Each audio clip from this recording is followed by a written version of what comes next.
topics and opinions expressed in the following show are solely those of the hosts and their guests and not those of W4CY Radio, its employees, or affiliates.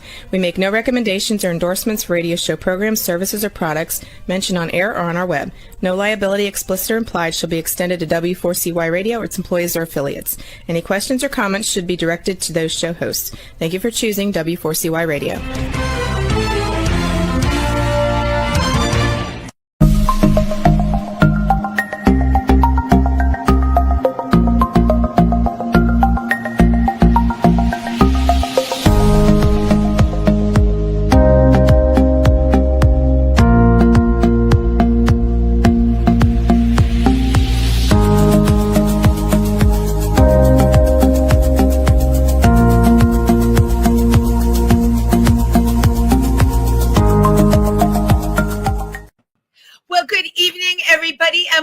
To Triversity Talk. I'm your host, Wendy Stewart, and I'm trying out some new lighting tonight, and I'm looking like a poltergeist even to myself. Oh, well, listen, you don't know it till you try it, right? So I hope everybody is having a good week. Here we are in December. It's a month of parties, Yuletide cheer, and in some ways, as many of you know, it's the calm before the storm, and I will just leave it at that. So I'm so happy to have everyone here with me tonight. I have to tell you, we end up having the greatest guests on this show through word of mouth. And one of our board members, Janine, came to me and said she had been to Provincetown and saw an extraordinary film. And she actually talked to the producer of that film. And I said, you have to put me in touch with him. So I have an amazing guest here tonight. Okay. I'm calling tonight's segment, How Documentary Filmmaking Inspires Social Change. Our guest tonight is a playwright, a producer, a filmmaker, an actor, and co-founder of DKR Films, which presents award-winning documentaries and is currently screening There Are Things to Do. This is an amazing documentary, and a documentary that is shining a light on an incredible activist by the name of Urvashi Vaid. And in addition, we're going to be discussing the range of films and projects that our guest is currently working on. Please welcome Fermin Rojas. Hi there. I'm very curious to know who your guest is. That person sounds really interesting. That's you. That's you. There's so much about you. And I have to tell you something before I even get into all the things we were going to talk about. I knew who you were before Janine Sessa told me who you were, because Black Mambas is a film. How do I know about that? I'm a member of the Explorers Club. Oh, well, there you go. That film, what those women were doing involving poaching, and you're the one that made the film. Oh my God! Well, I produced the film. One of my filmmaking partners, Bruce Donnelly, who's a native South African, and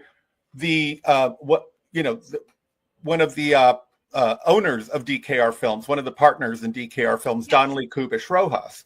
And he did that amazing film. And for those of you who don't, well, first off, thank you so much for having me on the show. I am actually thrilled to have you. You're right in the arena of everything that I'm about. And I'm anyone who knows me knows a big film person, using film to communicate, using film to make a difference. And here you are, right here on Triversity Talk tonight. Thank you. Well, I think film is a very important medium, as is live stage performance. But I'll get into that later. But I think a great launching point for us to talk about what you can do with, I know one of your mission words is educate. And the Black Mambas was done by Bruce Donner, like I said, who's a native South African.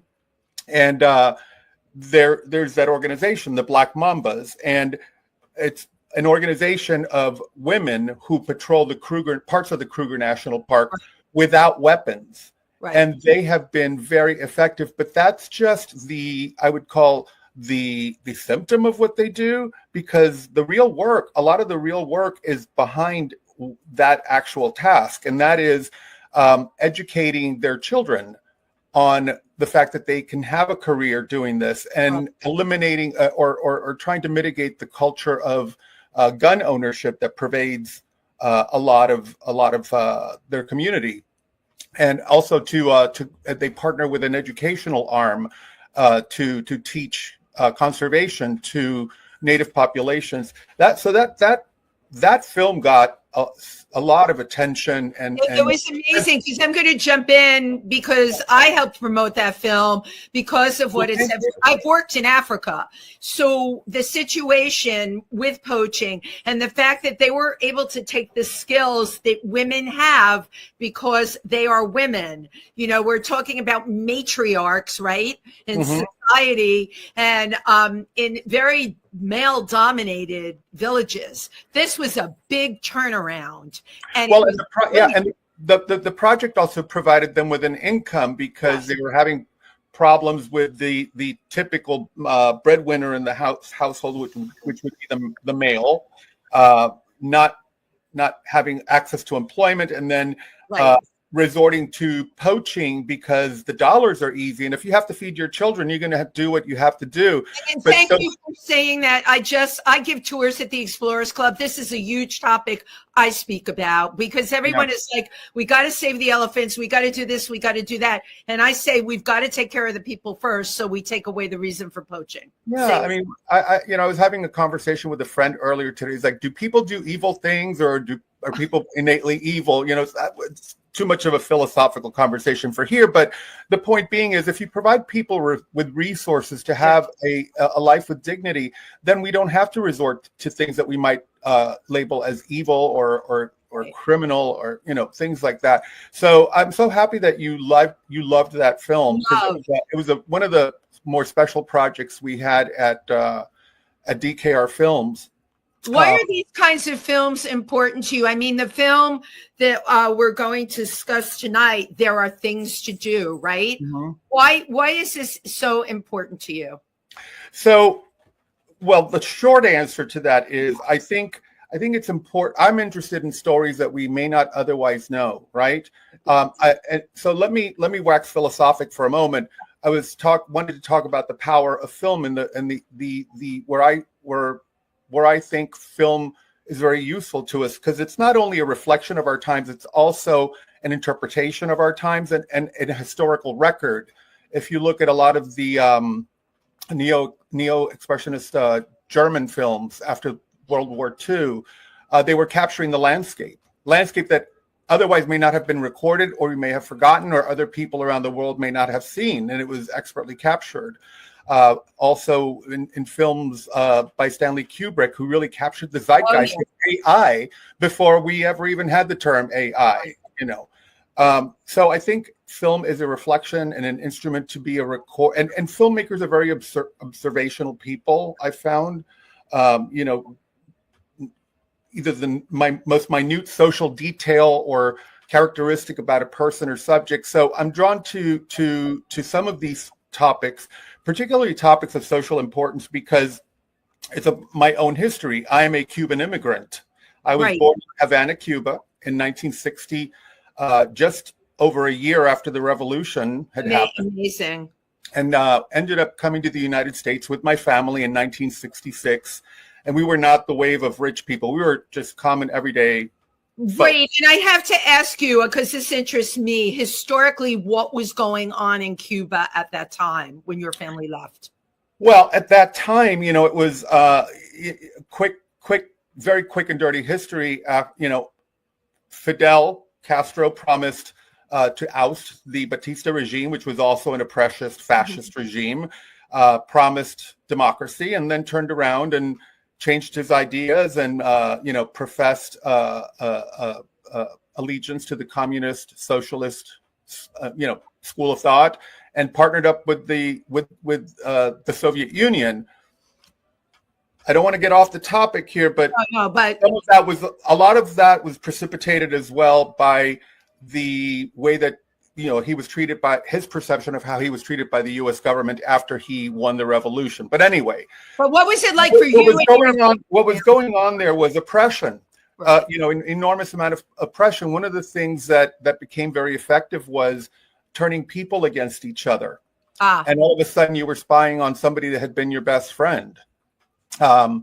there was an incident when I was a child that I vaguely recall it, but I recall the moments of it where every July they would come and put little communist flags. Remember the red flag with the sickle and the hammer?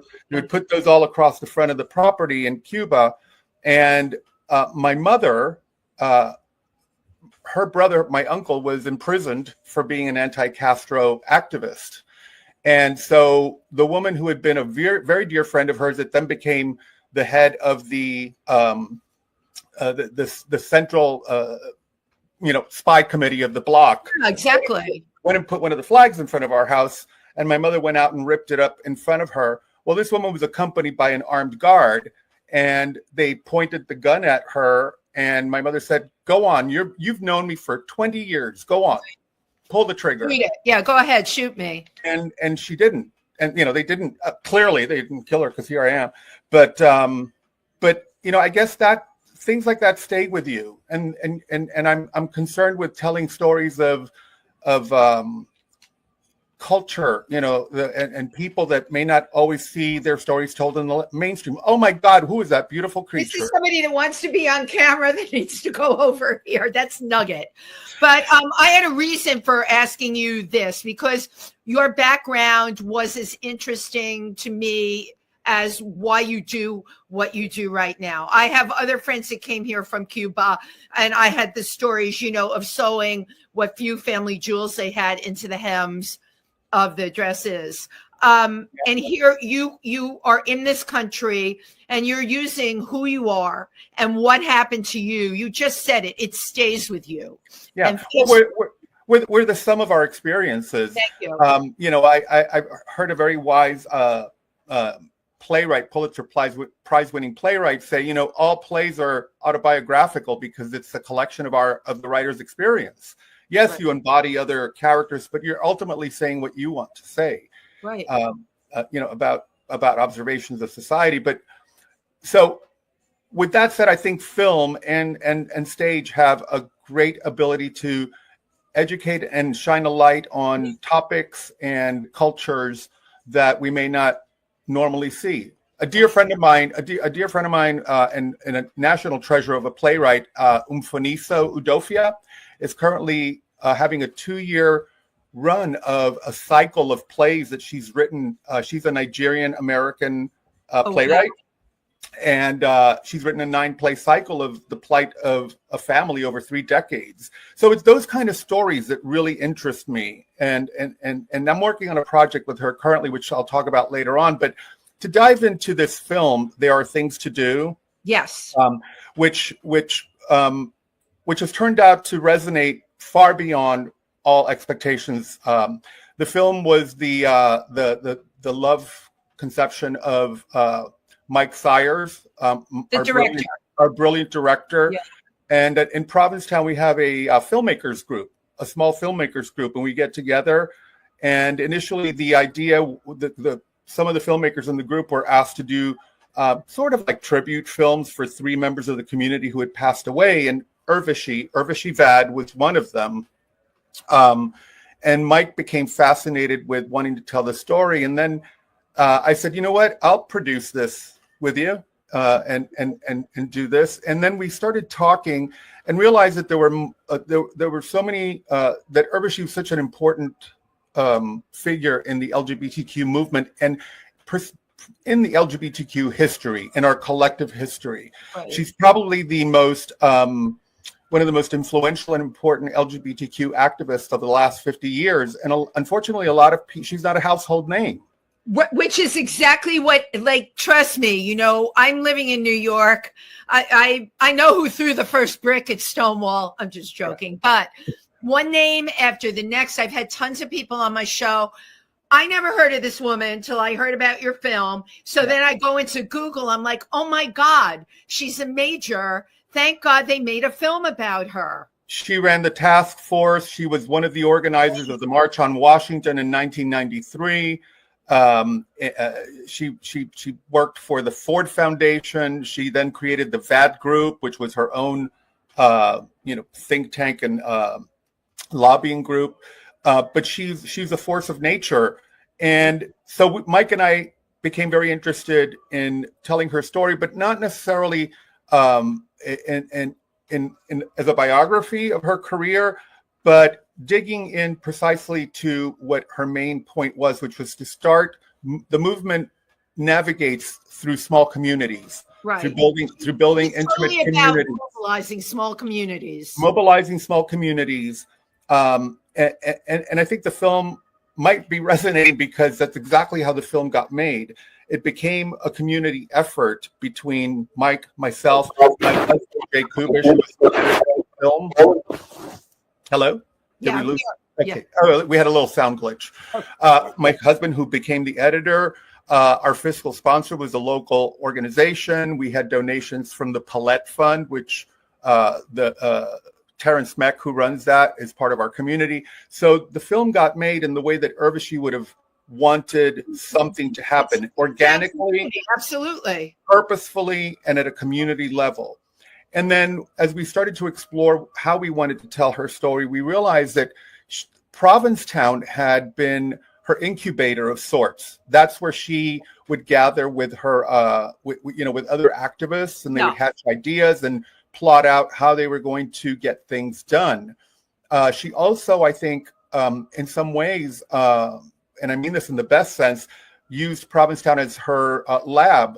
She created an organization called the Commons, the Community Commons, which is a building that houses artist studios, meeting rooms, art galleries, and it's become one of the central focus points of the Provincetown community. She also hatched the idea for LPAC, Lesbian Political Action Committee. That was her. Provincetown. Yeah. So we picked these moments in the film, and for those of you who are watching, the film is only 20 minutes long, or not even, but let's just call it 20. And so what we focused on was telling the story as about a person who lived in a community and practiced what she preached in her community. And then, of course, there's the beautiful part of the story, which is her relationship with Kate Clinton, her treasured LGBTQ comedian and activist. And so we decided it was going to be a love story about how they influenced each other's careers, how they influenced and changed Provincetown, and how Provincetown changed them. And and the main message in it is we titled it "There Are Things to Do" because it's the title of the last chapter in a seminal book about LGBTQ movements that she wrote, and I have it jotted down here because I want to give the whole title of the book correctly. It's called Virtual Equality. Most people just say it's Virtual Equality, but the full title of the book is Virtual Equality: The Mainstreaming of Gay and Lesbian Liberation. And it won a Stonewall Book Award in 1996. And one of the main points in the book is that if we are going to succeed in any movements, whether it be the women's movement, equal rights movement, gay and lesbian rights, we have to find intersectionality for all our absolutely causes. Right. And I think, for example, the Commons in Provincetown has become that point of one of the points of intersectionality for the community, because there's art galleries, there are artists, there are fundraisers, there are speakers, there are plays. So and a lot of the things that happen there are themed around all topics, climate, politics, etc. So those are the kind of incubator moments that I think we notice that people achieve, and that's, I think, the biggest message that I hope people take away from them is that we're not powerless, we're not, except we have to redefine how we exercise our power. I mean, I am so on the same page as you, and these words that you are speaking tonight are extremely important, and I'm going to tell you why. I've had, at this point, 8 friends who have left the States, and I have more that are leaving the States. And out there, that was considered a very extreme reaction by other people. I'll just put it that way. The fact that this last election impacted people to the degree that it did in the LGBT community, we got a problem. We got a problem. And the day after this all happened and people were taking their pictures on Facebook and putting just a black space, I'm like, wait a minute, kids, you know what? That I don't believe that's how you play. I believe in a groundswell. And that's what you're talking about, the power of community, because that is all we have right now. But you know what? It is a power. You know, I love one of the things that Kate Clinton says in the documentary. She says, I think Urvashi would have been very pleased, not pleased, but she would have been tickled and interested in this radical reaction or backlash against LGBTQ rights, because it means that they got that freaked out that we were becoming mainstream, right? And that was part of virtual equality too, is making our movement mainstream. And I think we have in many ways achieved making our movement mainstream. Of course, you know, politicians and religious fanatics find great opportunity in singling out parts of a community. Absolutely. Like the trans community right now has become attacked. The target, and that was a concerted and targeted campaign on the part of the Republican Party. Right. And they've become the target. And unfortunately, one of the things I've heard from some people, some gay people that I know, you know, is, well, you know what? Maybe we just need to back off on this issue because I've heard it too. And that's so disturbing to me. I where I go at it is I'm like, okay, how do we adapt, right? How do we adapt? You know, learning how to fight a foe. The most practical thing is figuring out the weaknesses in the argument and then just drilling at it and drilling at it and drilling at it. A drop of water constantly can wear down a mountain. Right. So that I know that's how I see my role now. You know, I'm in my 60s, so I don't know. Marching out in a parade is something that physically is difficult for me. So I'm choosing my mediums, film. You're choosing them well. Look at the weapons you've come up with. Film, it's a brilliant weapon. Well, and another documentary that we worked on for a couple of years with the Native Wampanoag community. Right, here and you have that in the Smithsonian, right? So we did several projects. It was an honor to work with the Wampanoag community here on Cape Cod for 2 years.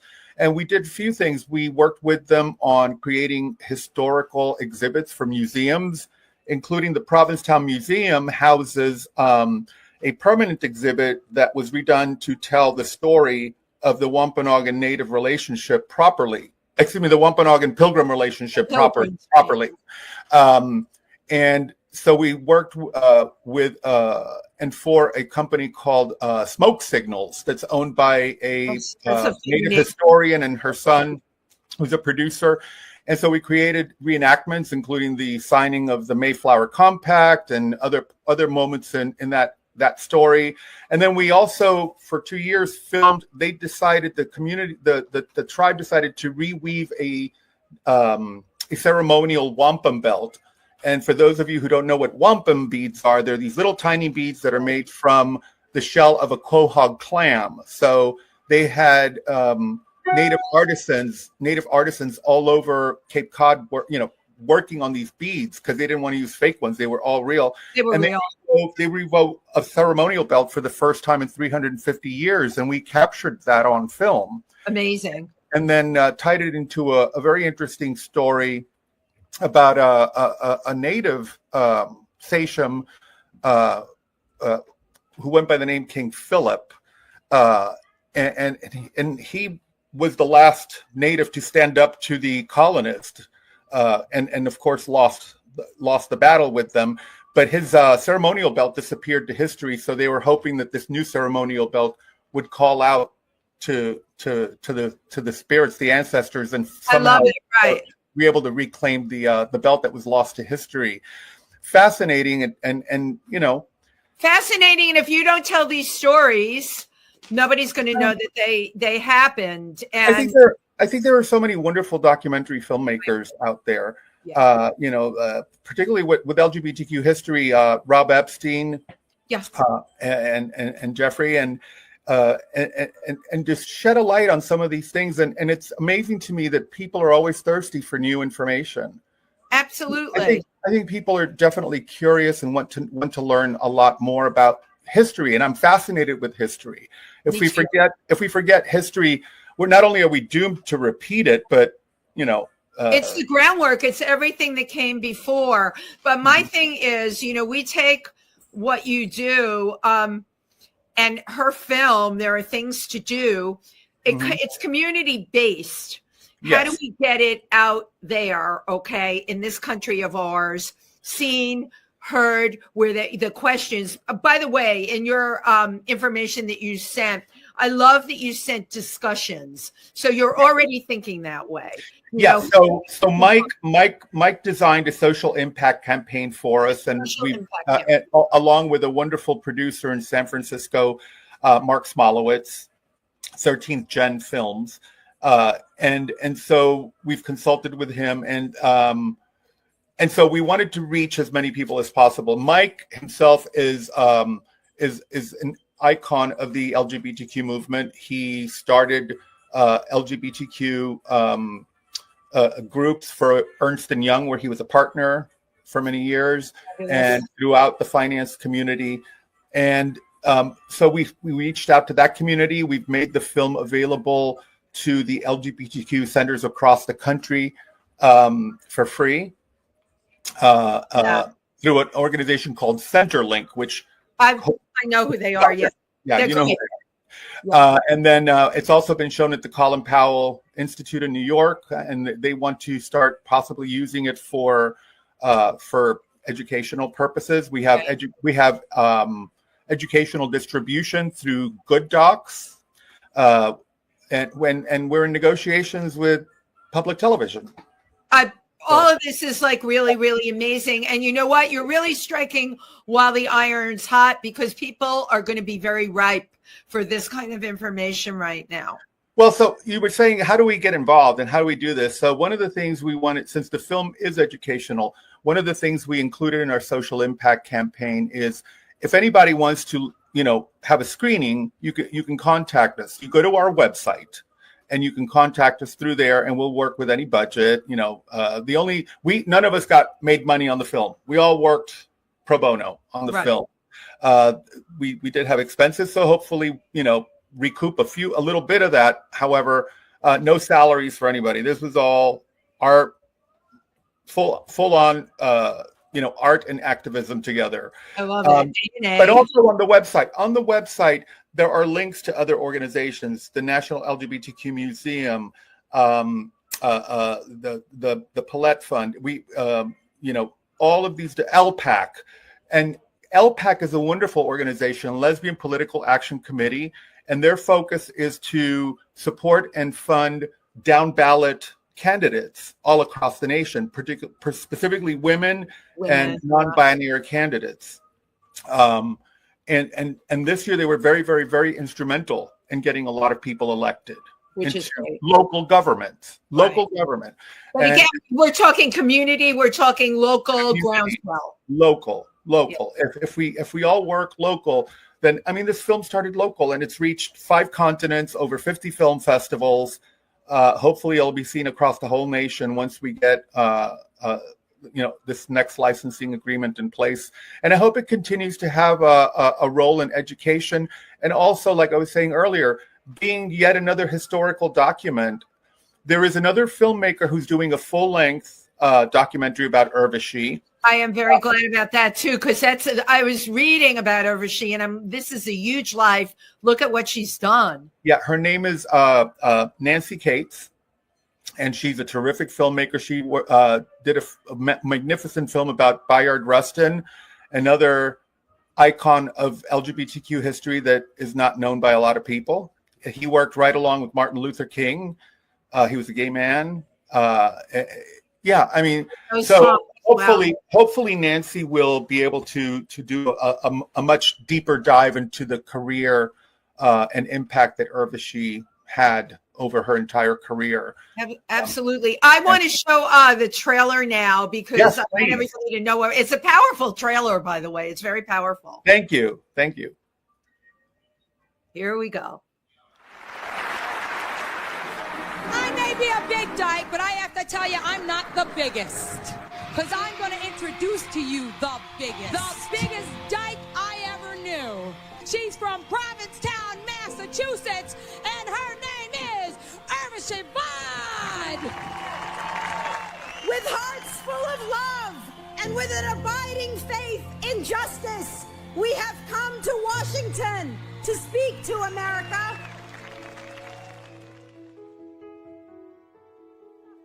I remember standing behind her as she was giving this incredible speech, and there were 1 million people. I've never looked at 1 million people live before. And then we came back to P-Town because she'd wanted to write this book. Now writing probably what will turn out to be the most important book ever written about our movement. What I'm trying to write about is the future and whether the strategies that we've employed are going to carry us through the 90s into the next millennium. I heard you speak at the 1993 March on Washington, and it changed my life. Irv was launching LPAC, the first lesbian super PAC, to gain real visibility and representation, and Urvashi said, this is possible. When Urvashi and I were talking and meeting with people, it was that there wasn't enough spaces in town outside of the bar scene. She wanted to help foster that next generation of young, queer, diverse people. Does every single queer person experience the level of freedom, let's say, that I experienced living in Provincetown? No. I think that the reaction, the anti-gay, lesbian, bisexual, transgender, against all of that right now is like Urvashi always felt, is a measure of how well we're doing. They're that freaked out. I'm not just here to stand up as a lesbian. I'm here as a woman. I'm here as an immigrant. I'm here against racism. I'm here to change the status quo because I believe in America and I believe in the future of this country.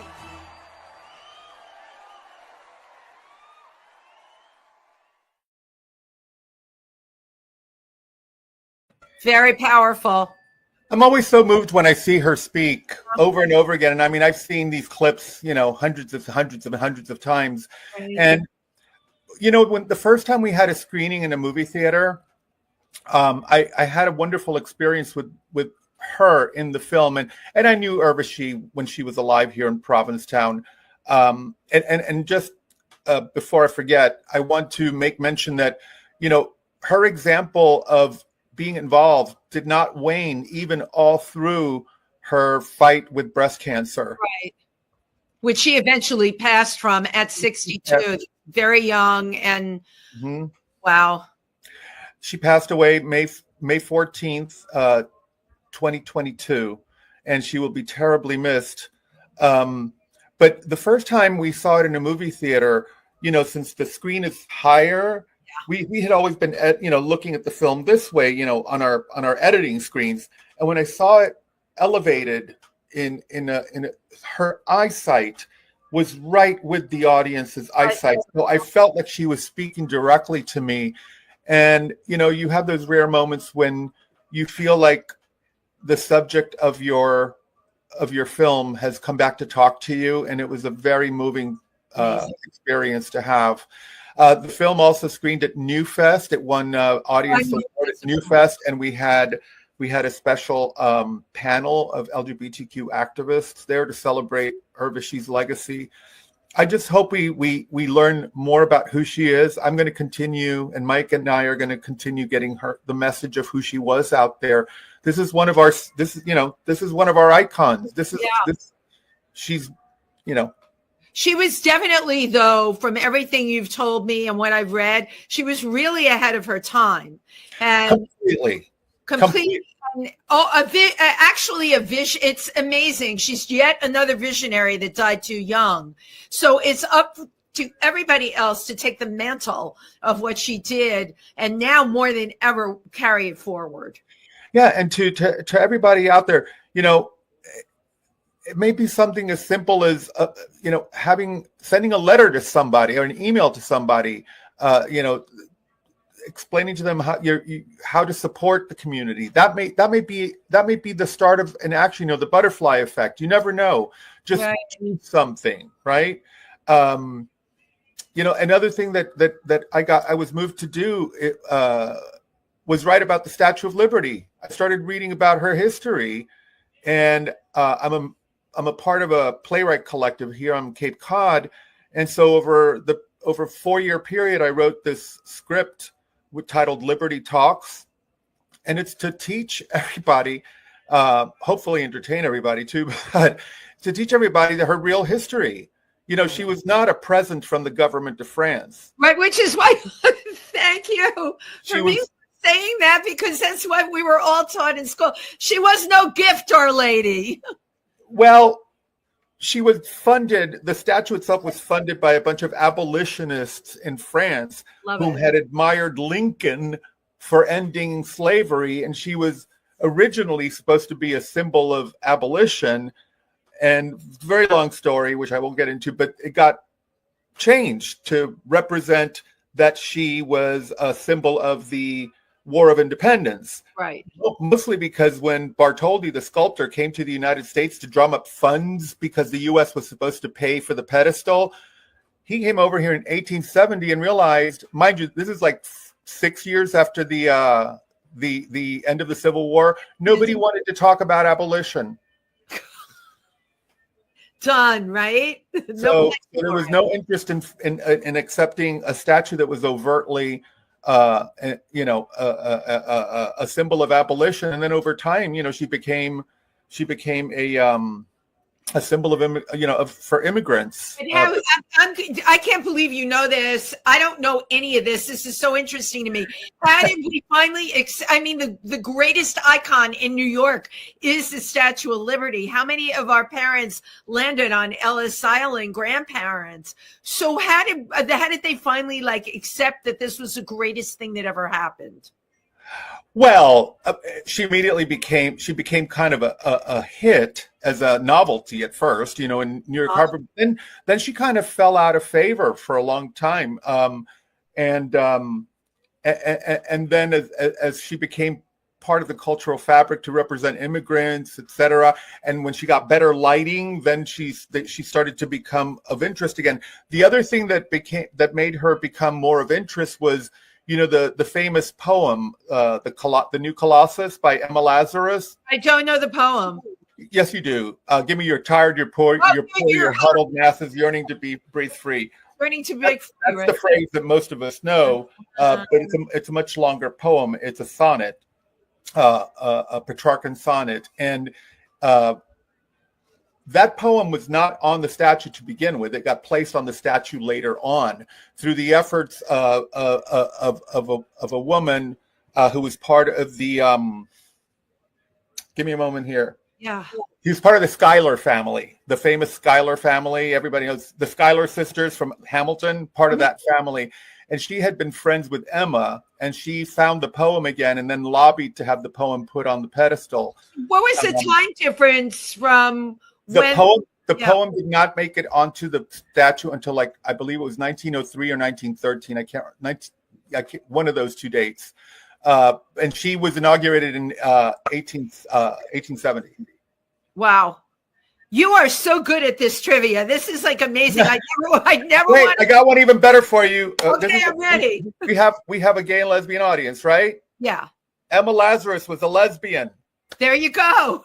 Emma Lazarus, the woman that wrote the poem that welcomes that we identify with the Statue of Liberty, was a lesbian. Look it up. I'm not making it up. A lesbian. Wow. She's also considered the first important female Jewish poet of the United States. So she was Jewish and a lesbian.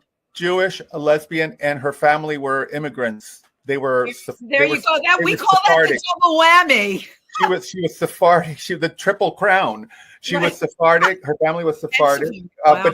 But Emma, in her own right, she worked with immigrants that were coming into the United States from the pogroms, Ashkenazi Jews. Yeah, the Ashkenazi Jews. And when she was asked to write the poem, she didn't really want to write it because it was for fundraising for the pedestal. So the poem was really a protest about how dare she was like, how dare they spend all this money on putting up the statue when we have immigrants that need money and help. Right. And I think that's when the poem is what helped change the meaning of the statue. So this loving poem that born out of Emma's talent, and again, I go back to different artists. Artists have this unique ability to capture moments in history and help shine a light on them and look at them. Right. And I think Emma captured the zeitgeist of the plight of immigrants that she was dealing with. Right. And for that, I thank you, Emma. Well, it's important that artists also understand that they've got to communicate this to their audience, right? When you put those words, give us your tired, your poor, your huddled masses, yearning to breathe free. Breathe free. Anybody that's on one of those boats coming in, boy, I completely identify with that. And I'm interested in you. Of course, you emigrated here much later, but there's got to be, those words have got to resonate with you. You left Cuba.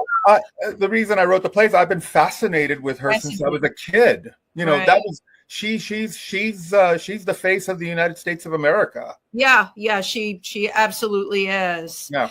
So you have other projects too that are interesting to me. You work with in Cuba with a gay men's chorus. Well, so I was a part of the gay men's chorus community for many, many, many years. I sang with Miami. No. In the United States, I sang with Miami Gay Men's Chorus for 10 or 12 years. Right. And I wrote some of the books for their musicals. Yeah. They would present their concerts like book musicals. So I would write the book for the musicals. And so, in the history of the gay choral movement is also very powerful in this country.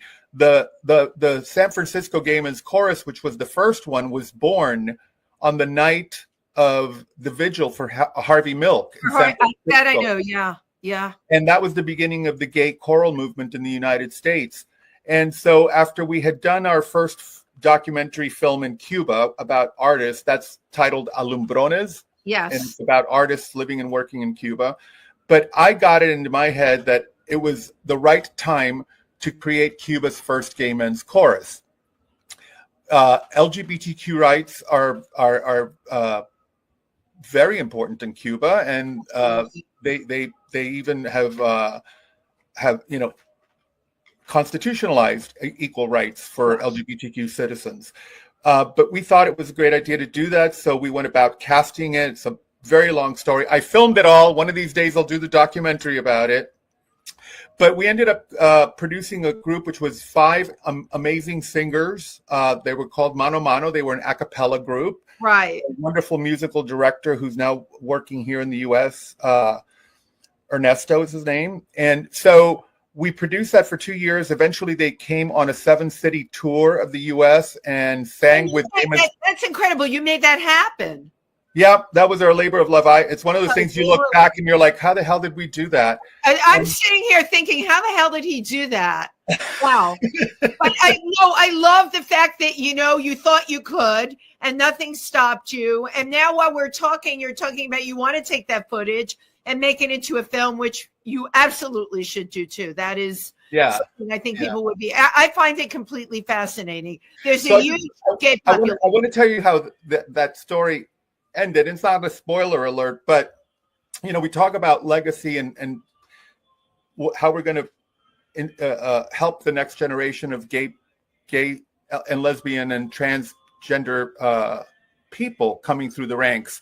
So after that, the group came on a 7-city tour of the U.S. They participated in Gala Festival, which is the international gay lesbian choral festival that happens every 4 years, etc.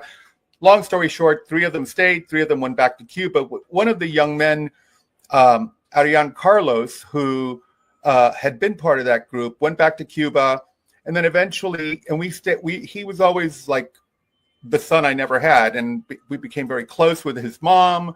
And over the years, we stayed in touch. And then at the beginning of 2020, we had helped him get a visa to come to the U.S. And he was possibly looking to sing here. And then COVID happened and he came up to live with us.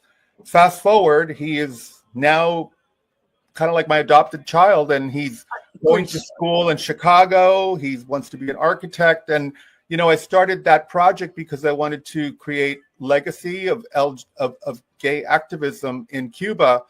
And what I ended up getting was the legacy of being able to launch the life and career, or help the life and career of another LGBTQ citizen whom I happen to care for very much. Right. And like that, you know, I mean, that's not a small act, but again, it's a community act. It's something that happened in my home. And so that's become one of the great joys. And my husband, God bless him, Jay Kubish, he has been in on all of all of these projects. He's made all of them happen. There's so many projects, and none of them are easy. I mean, taking someone and giving them a completely different life, bringing them up here, oh my God, while you're doing all the films and everything else, because you can't seem to stop doing it. And I love that. And you know what? Your activism is infectious. Absolutely. Well, thank you. I hope it is, because you know, we now more than ever, we have to bind. We have to continue. Do we need a moment to take a breath and like say, okay, you know, but I'll leave you with this because I know we're almost out of time. One of the next projects I'm working on is I'm producing a musical titled The Gospel of Eureka. The Gospel of Eureka was a documentary film made by Donald Mosher and Michael Palmieri. And it's a wonderful documentary about the community of Eureka Springs, Arkansas. Which I know about. But it was centered around an anti-trans bathroom bill that had come to town. But it's the story of this drag bar run by these two guys, and like this reenactment of the Passion of the Christ that happens there, which is one of the biggest attractions in the United States. And I'm working with a wonderful writer, director, and composer. I'm working with a fellow named Jeremy Cohen, who ran the Minneapolis Playwright Center for 20 years. I'm working with a wonderful writer whom I mentioned earlier, Umfuniso Udofia, and our composer who's playing with us on this right now is Emily Saliers of the Indigo Girls. Oh my gosh! Wow. So it's like all of it keeps coming full circle, and I can't wait to see what happens next. Right. Everything does come full circle. And I have to tell you, because I got to give a shout out to Provincetown. I've had the Bettys on my show. I'm a member of the Imperial Court of New York. They're going to be one of our performers at Night of 1,000 Gowns. You know, where did they go after they were on my show? They were performing up in Provincetown. We need to do a documentary about you, my friend. Oh, well, yeah, there's the whole, I got a book out. So, and that's a separate conversation, which we will have. But yeah, it's, there's a power in community. And there are places I believe that are vortexes. P-Town is definitely one of them. Yeah. I think it's going to be on a lot of these places going forward that are going to be part of the new thing, the new groundswell. We've got to do it. And then we've got to get other places in the country to follow suit. That's what I believe. Yeah. We don't need to focus on the hysteria. We need to focus on what we can do positive and take care of each other. You are. I love your positivity. I wish you and I had been able to connect the day after the election, because, you know, I felt like Little Mary Sunshine. I'm like, why is everybody putting a black box where their face is? That's not my MO. You know, I went through AIDS. I'm a fighter. And we have to take our ammunition is our art. Now we are unfortunately out of time. How can people find out more about you in the film? So I would direct you to the website. There are thingstodo.com.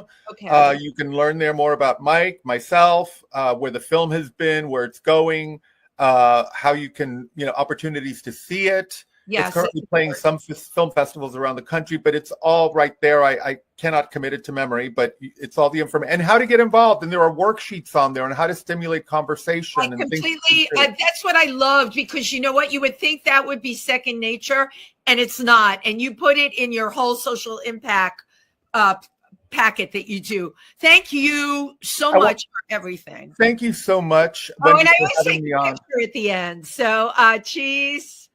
Oh, and the dog's licking me. He wants a dog. Nugget. God. Okay, just say hi and goodbye to everybody before we Bye, Nugget. And thank you again. And we are planning on screening your film at the Triversity Center. Yes, January 16th, I believe it is. Oh, day after my birthday. Fabulous. Happy birthday. Thank you, darling. We will talk. And thank you, everybody who tuned in. Happy holidays ahead. Happy days ahead. You were very inspirational tonight. Thank you so much. Happy Goodbye. holidays. Bye.